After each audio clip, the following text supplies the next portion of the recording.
অসমৰ ৰাজনীতিত হিমন্ত বিশ্ব শৰ্মা আৰু ৰকিবুল হুছেইন এই দুয়োগৰাকী কিমান শক্তিশালী ৰাজনৈতিক নেতা সেয়া সকলোৱে জানে। মুখ্যমন্ত্ৰী হিচাপে ডক্টৰ হিমন্ত বিশ্ব শৰ্মাৰ যি দক্ষতা সেয়া কোনো কাৰণতে কেতিয়াও অস্বীকাৰ কৰিব নোৱাৰি। একেটা সময়তে মৌলানা বদৰুদ্দিন আজমলক পৰাস্ত কৰি ধুবুৰী লোকসভা সমষ্টিৰ পৰা সাংসদ হিচাপে জয়ী হোৱা ৰকিবুল হুছেইন বৰ্তমান সময়ত এগৰাকী ধৰ্মীয় সংখ্যালঘুৰ আটাইতকৈ শক্তিশালী নেতা বুলি উল্লেখ কৰিব লাগিব।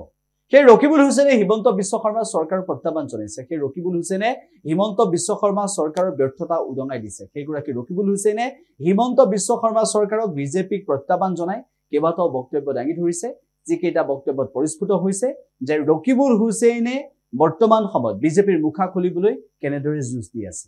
আগত লগ পোৱা নাই, আগতে মোৰ ওচৰত আহিছিল, আমি একে দলতে আছিলোঁ। এতিয়া আমাৰ দলত তেওঁ নাই। ওচৰতে মিটিং মাতি পেলাই মানুহখিনিক অহা বাধা দিছিলে, মানুহে তেওঁক নুসুধিলে, তেওঁক মানুহে লগ এৰিছে। তেওঁ তেতিয়া ইম্প্ৰেশ্যন এটা দিছিল যে তেওঁ মন্ত্ৰী পাব।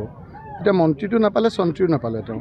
তেতিয়া শুনিলোঁ কিবা কিবা চিণ্ডিকেট নে কি সেইবিলাকৰ চিণ্ডিকেট তেওঁৰ চিণ্ডিকেটটোৰ নাম শুনিলে আপোনালোকে উৎসৱ খাই যাব। দুদিন পিছত সকলো কথা কৈ আছোঁ। অকল সেইটো কাৰণে যদি MLA এৰিব লাগে, নীতি আদৰ্শ চব বাদ দিব লাগে, আপুনি ভাবকচোন।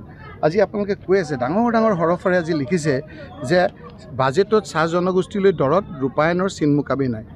কিমান একে হিৰ পৰাই পেলাই মুখ্যমন্ত্ৰী আমি চাহ জনজাতিক অমুক দিছোঁ তমুক দিছোঁ। আজি কৈছে 6 বছৰে চাহৰ মধুৰতা পাণ কৰিবলৈ নাপালে চাহ শ্ৰমিকে প্ৰতিটো বিভাগৰ দ্বাৰা 5% ধন আবণ্টনো নহ'ল। মানুহক ঠগি খাইছে তেওঁ, সকলো মানুহকে ঠগিছে। আহোম সম্প্ৰদায়িক লোকক দেখিলে একদমে সংকুচিত কৰি এটা দুটা চিটলৈ লৈ আনিলে। আছিল আগতে 17টা 16টা। আগতে মুখ্যমন্ত্ৰী আছিল আহোম সম্প্ৰদায়ৰ, এজন স্পীকাৰ আছিল। সেই সম্প্ৰদায়টোৰ আজি প্ৰতিনিধি নাইকিয়া কৰি পেলালে।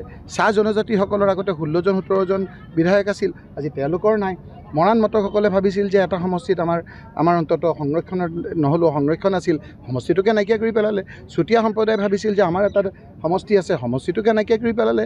কোচ ৰাজবংশীসকলৰ এটা সমষ্টি আছিল, সেই সমষ্টিটো নাইকিয়া কৰি পেলালে।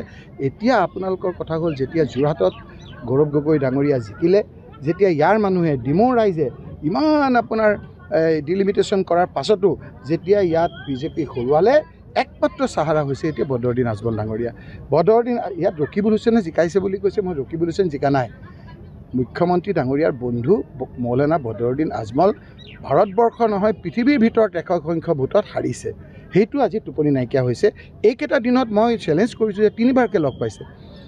মেমৰ নাম দিবলৈ মুখ্যমন্ত্ৰীক লগ নাপায় আৰু বদৰুদ্দিন আজমল ডাঙৰীয়াক 3বাৰ লগ পাইছে। তেওঁ CCTVত দেখাওক যে তেওঁৰ তাত কেইটাত সোমাইছে, কেইটাত ওলাইছে। স্মাৰক পত্ৰ দিবলৈ 1 মিনিটহে লাগিছে। কি কথা পাতিছে তেওঁ বদৰুদ্দিন আজমল ডাঙৰীয়াৰ লগত? কি কথা পাতিছে? তেওঁতো বিভিন্ন ধৰণৰ কথা বতৰা কৈ আছে। তেওঁৰ ঘৰৰ ঘাঁহখিনি কোনে ৰুইছে? মই আজি তথ্য সহকাৰে উজনি অসমত কৈছোঁ। তেওঁৰ ঘৰকেইটা কোনে বনাইছে? তেওঁৰ দেখাত এটা নেদেখাত এটা। মই নাম সত্য কৈ দিম কোনে বনাইছে তেওঁৰ ঘৰ।